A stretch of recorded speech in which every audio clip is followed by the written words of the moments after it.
Boa tarde. Como foi dito pelo professor Andrés, nós fazemos parte de um grupo, né, de psicologia que estuda fenomenologia. Então, tudo que um fala já complementa o outro e pressupõe que, quando um vai falar, aquilo que já foi discutido está na base do que a gente vai apresentar, cada um de nós.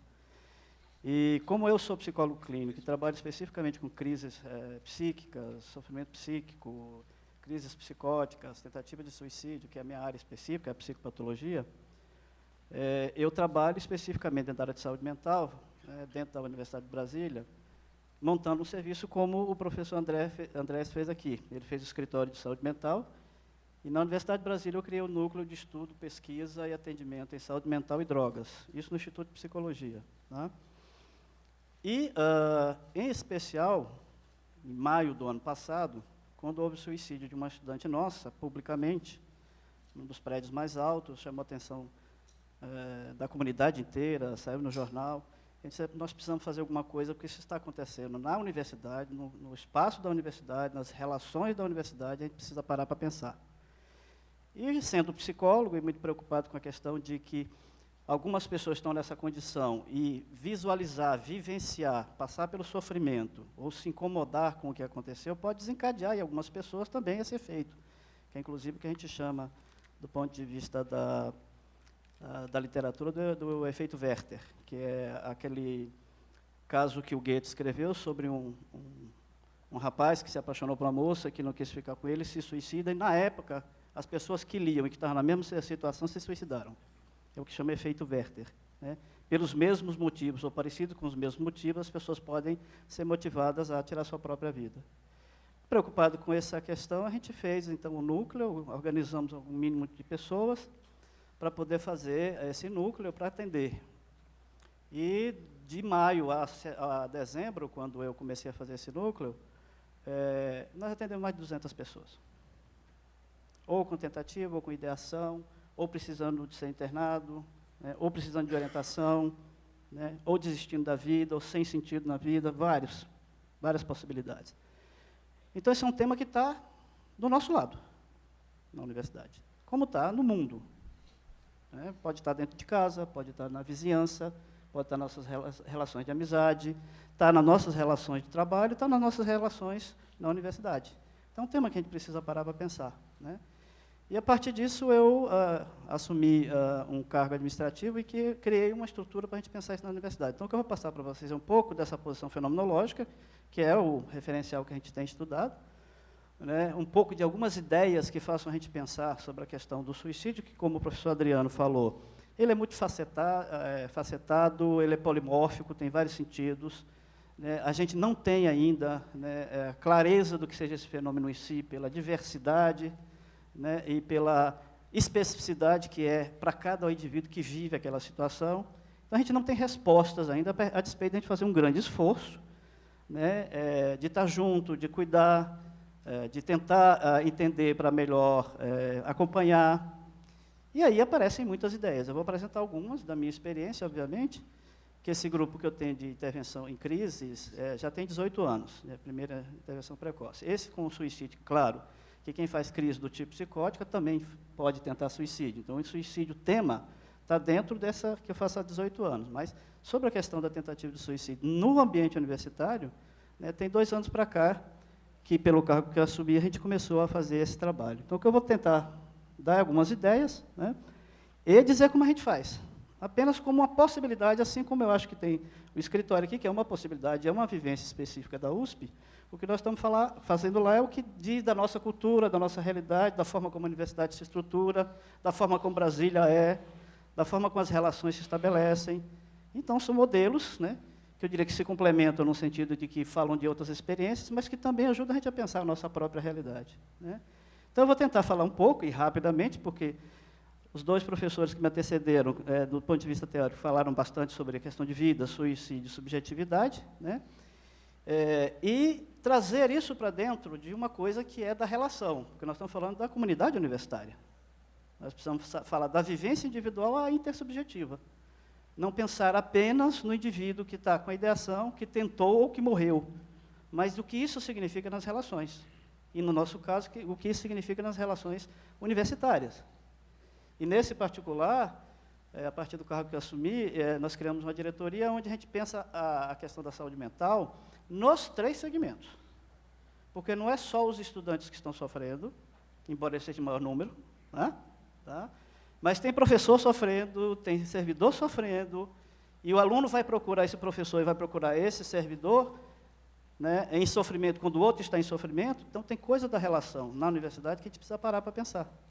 A gente precisa entender melhor para lidar melhor, porque, às vezes, se você está sofrendo, e o outro vem sofrendo, e te faz uma agressão, que é do sofrimento, e se você desqualifica, você pode estar desencadeando uma coisa que você nem esperava, nem sabia. Porque você também está sofrendo, não tem a mínima condição de escutar. E nem sabe o que está acontecendo com o outro indivíduo. Então, essa questão da qualidade das relações na comunidade é extremamente importante. Entre os estudantes, porque a nossa maioria, né, e o nosso foco é formar, né, os jovens e os estudantes, mas quem está aqui na universidade para dar conta disso são os professores e os servidores, que também precisam se cuidar para poder prestar atenção no outro e cuidar de uma forma melhor para atingir o nosso objetivo, que é o ensino. Tá? Então, eu vou tentar falar algumas coisas, o resumo do que eu mandei. É importante a gente desmistificar, Adriano já falou sobre isso, é tabu, né, a questão do suicídio. O suicídio, em nada, ele difere dos demais fenômenos humanos complexos, e, nesse sentido, faz parte da humanidade desde os seus mais remotos tempos. Então, desmistificar já passa por dizer, não, isso não é uma coisa da atualidade. Isso é uma coisa da humanidade. Enquanto existir ser humano, vai existir loucura e vai existir pessoas querendo se matar. Então, um fenômeno humano.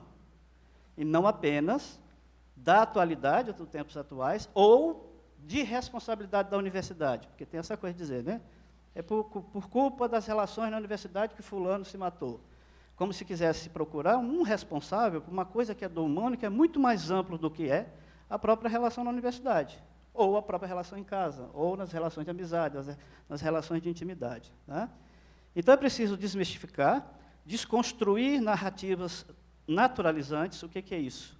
É a gente não começar a objetivar demais certos fenômenos que são complexos e achar que aquilo é a verdade única e que a gente só pode trabalhar aquele fenômeno dessa forma. E a gente tem tendência a fazer isso, porque como a dor é muito grande, a gente tende a simplificar e a naturalizar e achar que só uma abordagem, por exemplo, vai resolver. Do tipo, manda para o psicólogo que vai resolver. Não sei. Manda para o médico para tomar medicação que vai resolver. Não sei. Tá? Tranca o semestre que vai resolver. Não sei. Calma. A complexidade é muita para que a gente não naturalize com explicações simplistas e, portanto, naturalizantes. Tá? Pesquisar e discutir esse fenômeno de forma complexa. Aí é responsabilidade de todos nós, porque nós estamos na universidade, a gente é responsável por pesquisa. Né? E nós estamos implicados com isso. Né? O André fazer um escritório, o professor André fazer um escritório de saúde mental vai implicar necessariamente não só cuidar, mas pesquisar, aperfeiçoar métodos, fazer parcerias, fazer uma série de coisas que não é tão simplesmente fazer uma atuação de contenção. Adriano tocou nessa questão. Será que essa coisa que a gente fica de prevenir, não deixar acontecer essa coisa toda é só uma forma de controlar? Ou essa é uma questão que nós precisamos parar para refletir sobre ela?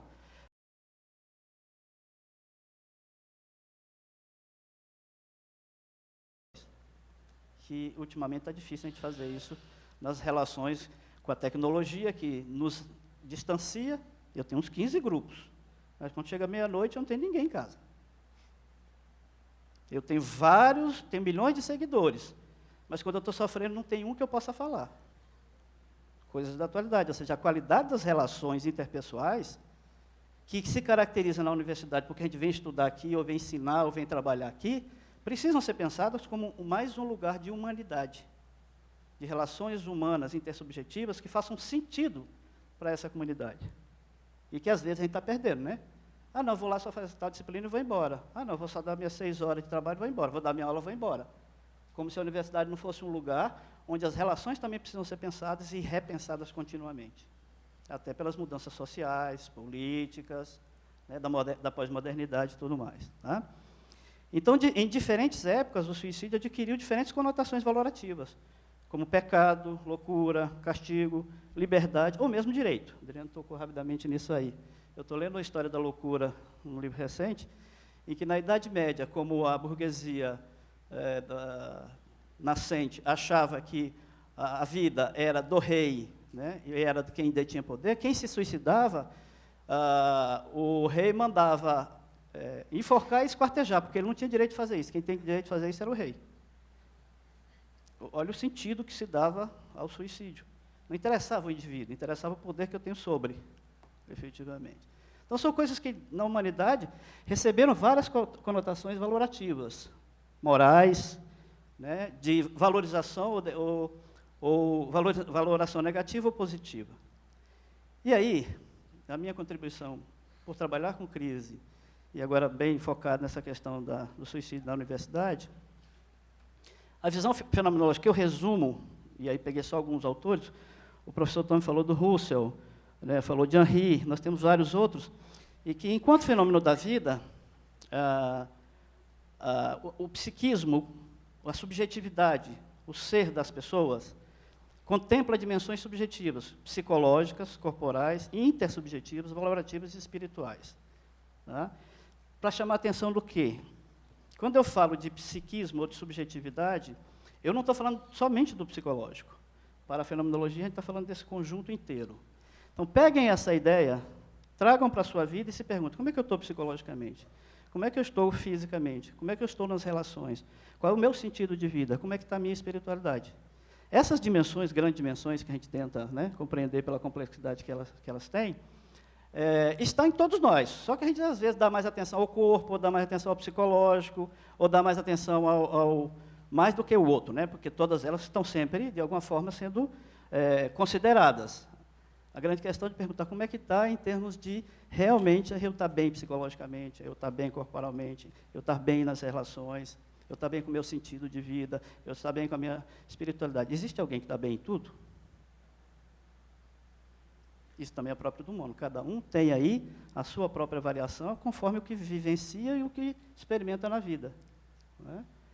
E aí eu estou fazendo essa breve aproximação de pensar a subjetividade, o modo subjetivo de ser da pessoa humana, para que a gente bote isso na pessoa que vai pensar a questão do suicídio. Então, lidar com o suicídio não é tão somente impedir que aconteça, ou na emergência levar para o hospital e depois dizer que está tudo bem. É estar com essa pessoa e ter tempo para essa pessoa como ser humano para escutar essas dimensões que está vivendo. Porque muitas vezes, psicologicamente, ele não está bem, não está indo bem, não está conseguindo se concentrar, ter atenção, decorar a matéria que ele tem prova, ler um texto filosófico mais profundo, não está com a mínima condição. Está mal fisicamente, e a juventude aí tem várias questões, né, de uso de drogas, das ISTs, das infecções sexualmente transmissíveis, porque quando a gente é jovem, a gente pode tudo, e a gente está se expondo o corpo a isso, só que corpo e psicológico, e relações, e valor e espírito é tudo junto. Quando um sofre, sofre tudo das dimensões. Tá? Como é que estão essas pessoas nas relações? Qual o valor e o sentido da vida, que foi muito o que o Tommy falou aqui agora, né? E até a dimensão espiritual. Espiritual aqui eu estou falando no sentido religioso, porque cada um tem a sua religião. Ter uma religião significa ter a possibilidade de, através daquela doutrina, desenvolver a sua espiritualidade. Mas a espiritualidade, como a gente considera na fenomenologia, é transcender a si próprio. Né? É a gente pensar para além da gente a mais do que isso. Pode ser um encontro de Deus. Tá? Pode se desenvolver a espiritualidade nesse sentido. Agora, como é que estão essas dimensões? Agora a gente pergunta, se eu tiver que escutar todas essas dimensões de uma pessoa que quer se matar e eu não tenho tempo, essa pessoa vai se matar. Do que eu estou falando? Que a gente está perdendo, na relação, vamos pensar, acadêmica, né, a questão da solidariedade, do cuidado, da atenção ao outro, o perguntar de fato como você está, não é aquilo, como você está, não quero nem saber, mas como é que você está? Bem, tá, tchau. Nós estamos perdendo a qualidade da relação que cuida. E aí, quando você fala em cuidar de alguém que está com uma ideação, que é o primeiro processo, uma pessoa que já tentou, é outra história, e uma pessoa que decidiu e vai fazer, são situações diferentes que demandam, vamos dizer, escutas diferentes, considerações diferentes. E aí, o nosso desafio é montar essa complexidade, porque a gente vai ter diversas possibilidades de manifestação desse sofrimento, e não só um. Falar de suicídio, de um suicídio, não é falar de todos. E falar de todos suicídio não é falar daquele especificamente. Porque tem alguma coisa que é da história própria que só essa pessoa que decidiu se matar ou que está pensando em matar sabe. E se ela não tem com quem compartilhar, ela ficando com ela mesma, ela pode chegar à decisão de que esta vida e esta dor não vale a pena ser vivida, porque não tem com quem dividir.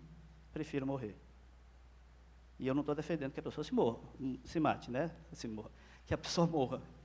Mas de que, diante de uma condição em que se vive, em que não se acha alternativa, o suicídio passa a ser uma alternativa. Tanto é alternativa que as pessoas se matam.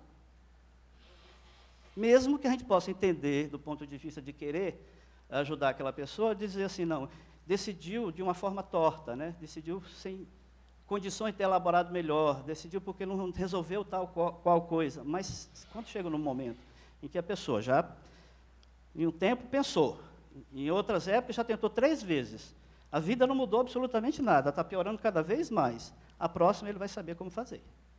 E a próxima, eu já vou falar de experiência, quando a pessoa está decidida, não tem um de nós que possa fazer alguma coisa.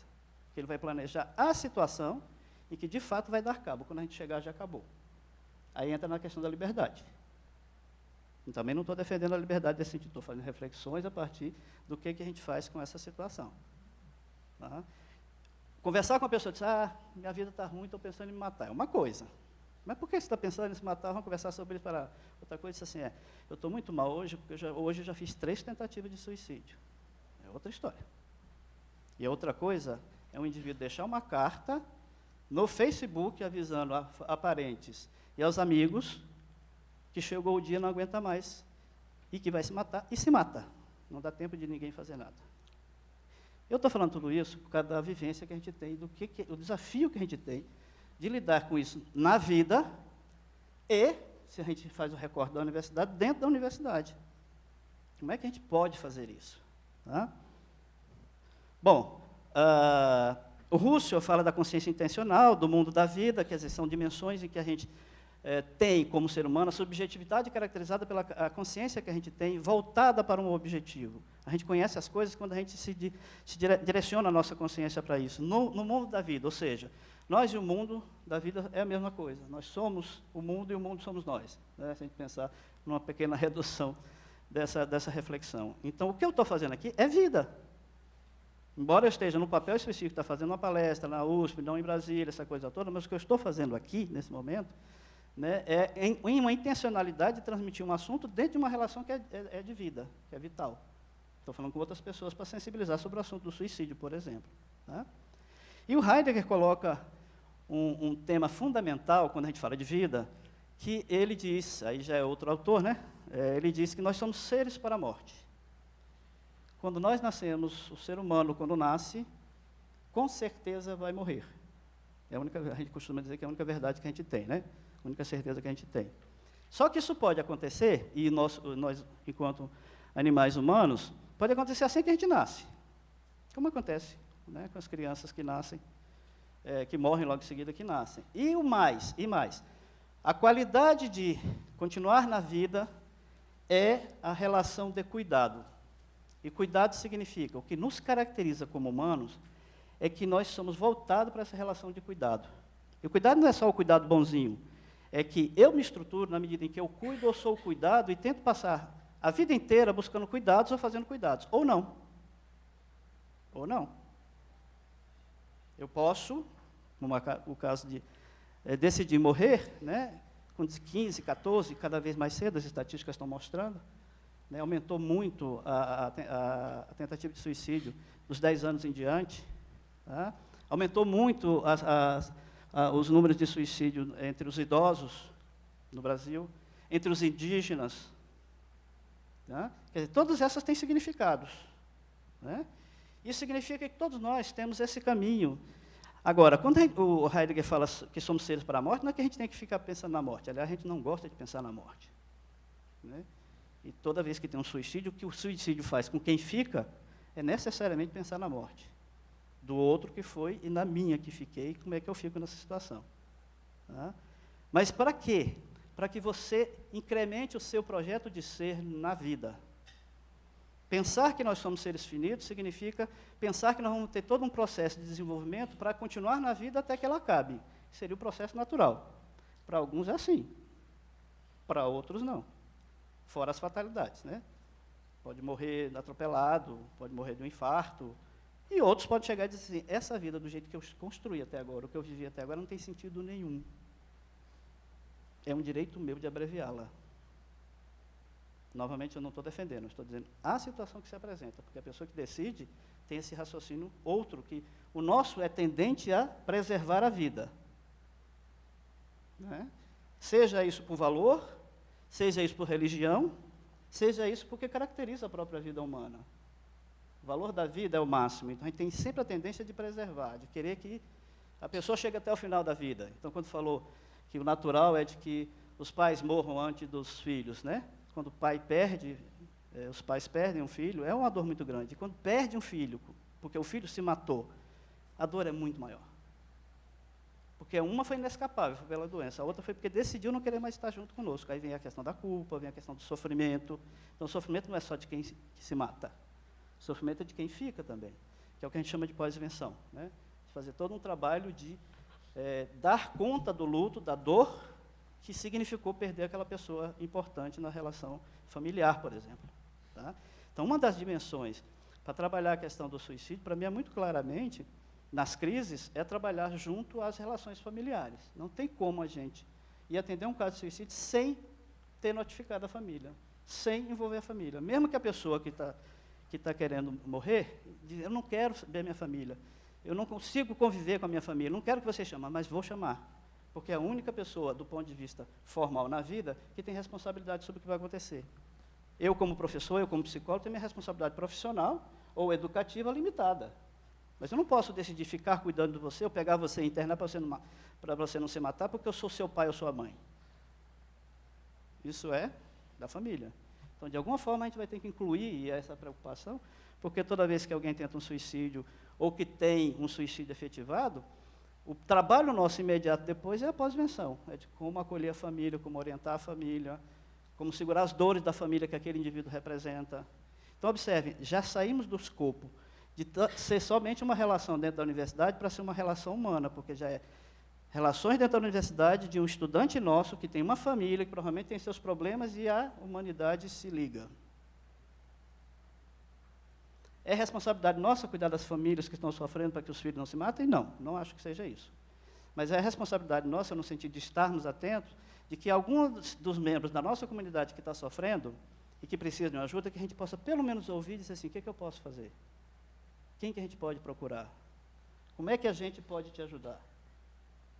Ah, eu tenho problemas com a minha família. Então, se estrutura você para depois de conversar com a família. Não, eu gostaria de dizer uma coisa para a minha família que eu não consigo. Então, vamos tentar conversar sobre esse assunto? Quer dizer, aí vai a dimensão de cada um que demanda nas relações. Tá? E aí, o professor Tommy já falou da questão da vida. Né? A vida é autoafecção, é Michel Henry. A vida é a vida por si própria. A gente se contamina, digamos assim, ou se motiva pela própria vida. Tem certas pessoas que desistem de fazer a vida que vinha vivendo continuar sendo. O suicídio, morte própria. Qual seria o trabalho contrário? Fazer resgate em outros sentidos, se possível for com aquele indivíduo, para que ele readquira o seu projeto e faça outro projeto de vida, digamos assim. Que não aquele de morrer, ou que não aquele de ficar sofrendo dentro das relações como está. Muitas pessoas que suicidam, eles não tentam se matar a si, tentam matar a dor que está dentro de si. E a dor que está dentro de si pode significar muitas coisas, em todas as dimensões. A dor fica insuportável.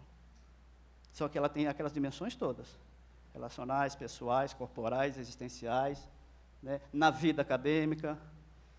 Né? Eu não estou indo bem, levei um 0, fui falar com o professor me deu um chega para lá, piorou mais ainda, quer dizer, não foi a culpa do professor, mas eu já estava sofrendo, não vou dar conta de ficar na universidade. Minha vida toda eu pensei que eu queria entrar na USP ou na UNB. Quando eu entro, eu não dou conta da matéria, começo a me desorganizar em casa. Vou falar com o professor não dá atenção. Minhas amizades não estão bem. O que é que eu estou fazendo no mundo? Começa a se questionar. Então, tem a ver conosco. Não é que nós somos responsáveis por. Mas o que é que podemos fazer, aí a história do escritório de saúde mental e também a questão do núcleo que eu montei agora de uma diretoria, que a gente precisa criar espaços de convivência onde a gente tenha mais sensibilidade para as relações, e aí não é o psicólogo que vai fazer, não é o psiquiatra que vai fazer, mas a unidade acadêmica que vai fazer, as relações entre professor, aluno e servidor que vão fazer esse cuidado. E não é cuidado de ficar dando um antipsicólogo, é cuidado humano. Você perguntar, você está bem mesmo? Quando a pessoa vem trancar uma disciplina. O que aconteceu que você vai trancar a matéria?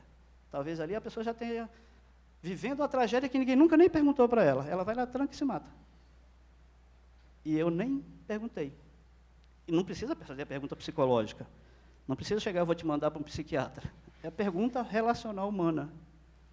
Que eu acho que, às vezes, a gente, por conta das exigências, aí vamos entrar na universidade, na pós-modernidade, que a universidade tem, a gente faz tanta coisa que a gente parece que está esquecendo, alguns, não estou generalizando, tá? Está esquecendo de olhar para o outro. Eu tenho tanta disciplina para dar, eu tenho tanta publicação para fazer, eu tenho tanto cargo administrativo, que se o aluno vier aqui atravessado, eu vou ficar atravessado também. Mas o que está prevalecendo? A cultura, né, da vivência na universidade, além da vivência da relação. Isso está sendo esquecido, vamos dizer assim. Tá? E aí a gente pode falar do suicídio na pós-modernidade e nas universidades. O que a gente... O Adriano trocou um pouquinho nisso, o Tommy também. A pós-modernidade, como a gente chama, a ultramodernidade, hipermodernidade, que esse é um termo da filosófico que tem várias discussões, né?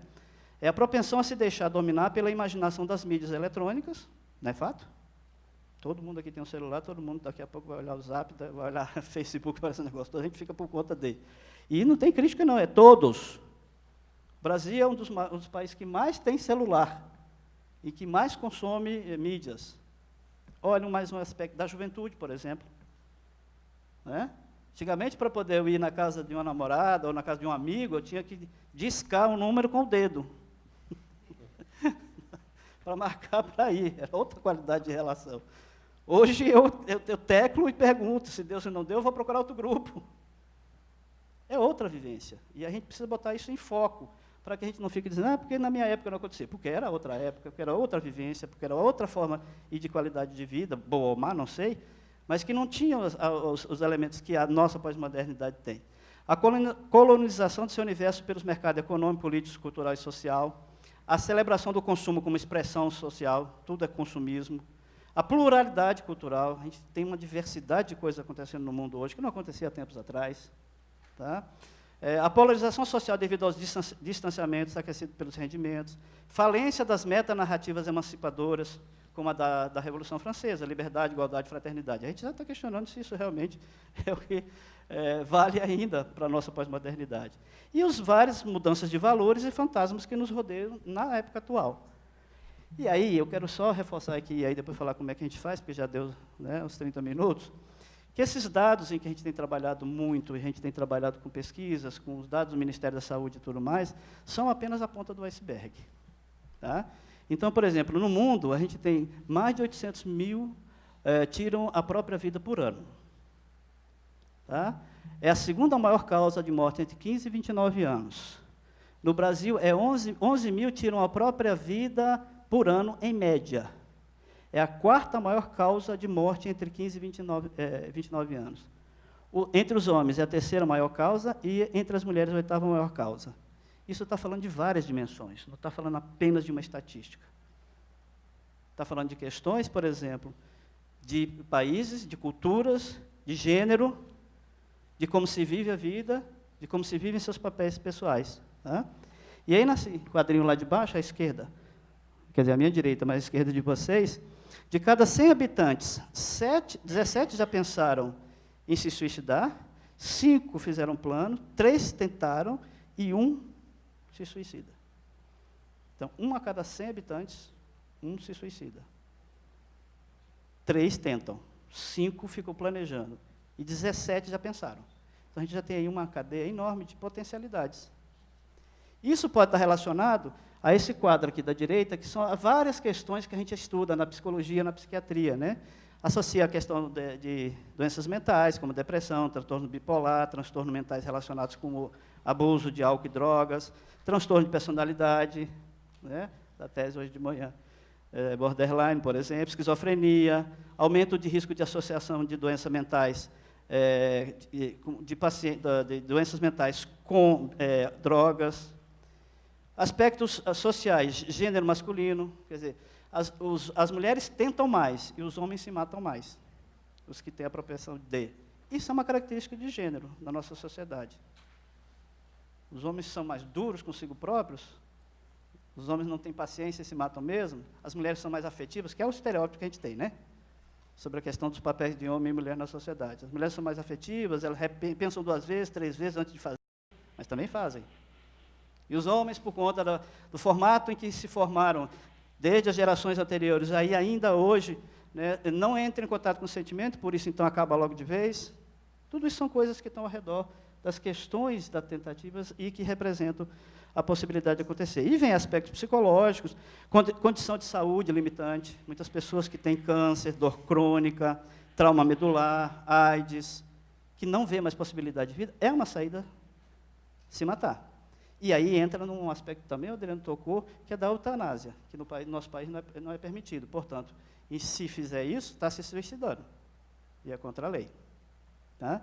E aí esses 4D de alerta, o Andrés, o professor Andrés deve conhecer, né, que é do livro de Prevenindo o Suicídio, que fala de 4 grandes Ds que chamam atenção para a questão do suicídio. A depressão, que, portanto, a gente costuma dizer e reafirmar isso muito, de que é a característica da pós-modernidade, a depressão, o desespero, a desesperança e o desamparo.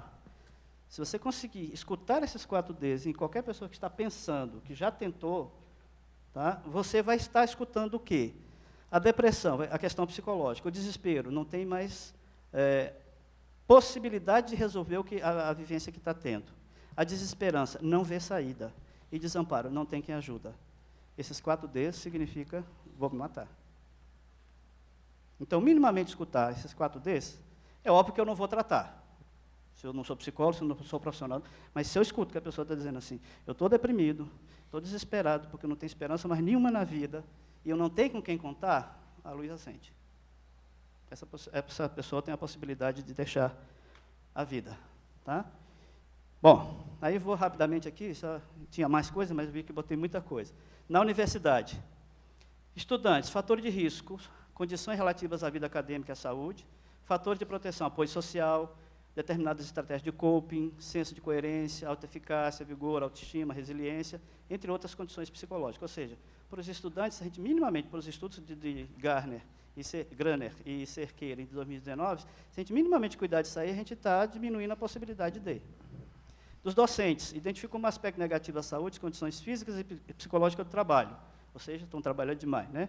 E como aspectos promotores de saúde, a satisfação com a profissão, e aí vem a ambivalência para a gente, né? A gente adora a universidade, mas a gente está trabalhando demais, está acabando com a gente veste a camisa, mas a gente está sofrendo, está desenvolvendo os problemas de ler, né? De exaustão, né? De várias outras coisas referentes ao nosso desempenho profissional, tá? Envolvendo a produção e o compartilhamento sistematizado de saberes. Tá? E os técnicos, doenças do trabalho, insatisfações salariais, professores também, né? Condições de trabalho, assédios, transtornos instalados. Então, veja, isso tudo está aqui na comunidade. Isso tudo está aqui. Está entre os professores, está entre os docentes, está entre os estudantes. E essas coisas estão acontecendo e a gente não está prestando atenção. Aí, de repente, alguém mata, chama atenção e toca na dor de todo mundo. Aquilo que o Andrés falou. E se a gente pegar, para eu finalizar, as estatísticas da Organização Mundial de Saúde, 3% da população mundial tem transtorno mental grave.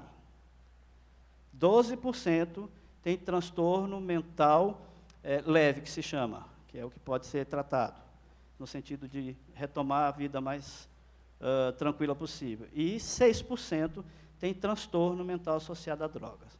Apliquem esses números aos números que estão aqui na universidade. Na Universidade de Brasília, 60 mil pessoas, 3% dá 1.800. Eu tenho 1.800 pessoas circulando na universidade, seja técnico, seja professor, seja estudante, com transtorno mental grave, que precisa de tratamento, que precisa de acompanhamento, que deve estar em acompanhamento, e tem direito de estar na universidade, tem direito de estudar, e que precisa de uma atenção diferenciada. E aí? Fazemos o quê? 12% de 60 dá 7.200. são os transtornos mentais leves, que a gente chama. Somos nós, neuróticos, que sofremos um bocado de coisa, mas vai passando. 7.200 na universidade, estou assim. Tá? Isso aqui, essa estatística, obviamente, pressupõe que tem uma percentagem que está tudo bem. Eu desconheço essa. Eu desconheço. Tá? Mas 6% tem transtorno mental com droga. 6 vezes 2, 12, 7.200. Então, nós temos cerca de, no caso da UNB, pensando no número geral, né, de 15, 20 mil pessoas com questões de saúde mental circulando nos nossos campos e se relacionando com a gente. Por que eu estou falando isso? Porque aí eu concordo com o Andrés. As universidades precisam parar para pensar uma política de saúde mental nas relações acadêmicas. Isso discutido com a comunidade, isso discutido com os próprios departamentos, com os próprios cursos, com os estudantes, com os professores, com os servidores. Mas é um negócio que a gente precisa construir, porque agora a gente está só sofrendo as consequências. Tá? E aí, rapidamente, para não... Teria muito mais outras coisas, mas é a apresentação que eu faço. Como é que eu assumi o cargo de pró-reitor de assuntos acadêmicos, né, por falar tanto nesse assunto, mexer tanto com esse assunto? Criamos uma diretoria que chama Diretoria de Atenção à Saúde da Comunidade Universitária, né, que nós já vimos com um histórico desde 2017 tentando pensar esse assunto, na Comissão de Saúde Mental que a reitora criou, do qual eu fiz parte. Eu criei o núcleo no Instituto de Psicologia, com mais de 150 casos atendidos em 6 meses em 2018. Primeiras ações integradas da rede interna, nós começamos a ver quem são as pessoas que escutam essas pessoas que sofrem. Então, tem lá a Diretoria de Desenvolvimento Social, a Clínica de Psicologia, a Coordenação de Portadores de Necessidades Especiais, o Restaurante Universitário, serviço... Aí a gente tem pontos na universidade. Isso por quê? Porque é extremamente importante a gente identificar que a universidade tem possibilidade já de escuta, e que a gente precisa transformar isso numa rede, porque quando alguém procurar, alguém precisar, sabe pelo menos aonde procurar, e dali ser encaminhado. E, agora, em abril de 2009, eu criei a Diretoria de Atenção à Saúde e Comunidade Universitária, onde a gente tem uma coordenação de prevenção, promoção e atenção à saúde, a coordenação de articulação de redes de cuidado e a coordenação de articulação da comunidade educativa. A primeira é para fazer promoção da saúde, a segunda é para fazer saúde mental, e a terceira é para associar a questão dos aspectos acadêmicos com os aspectos de saúde, de promoção de saúde. Isso dentro do que a gente chama hoje, e eu acho que eu pulei muito, que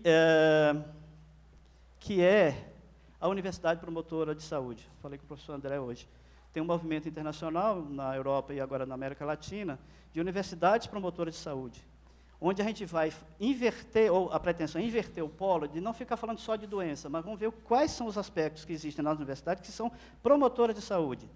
O ambiente está bom, nós temos um ambiente de convivência, as relações no departamento estão bem, as relações entre os professores estão bem, isso tudo são elementos de promoção de saúde. Para a gente fazer o contraponto de, cuidando das relações, promovendo saúde, a gente diminui os sofrimentos. Aí a gente só vai trabalhar, obviamente, e aí tem o sentido o escritório e o NEPASD, a gente só vai trabalhar com as urgências e emergências.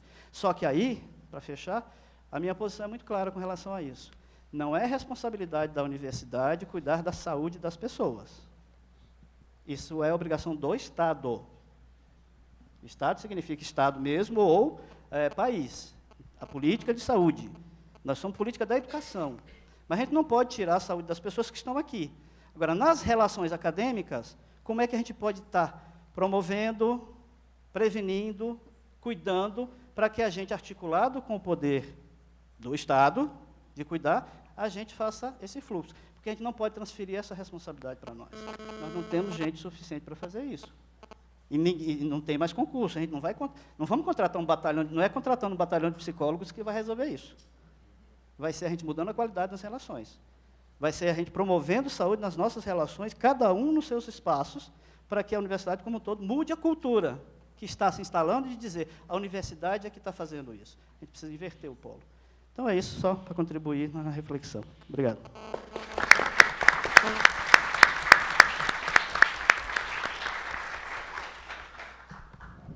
Muito obrigado, professor Heleno.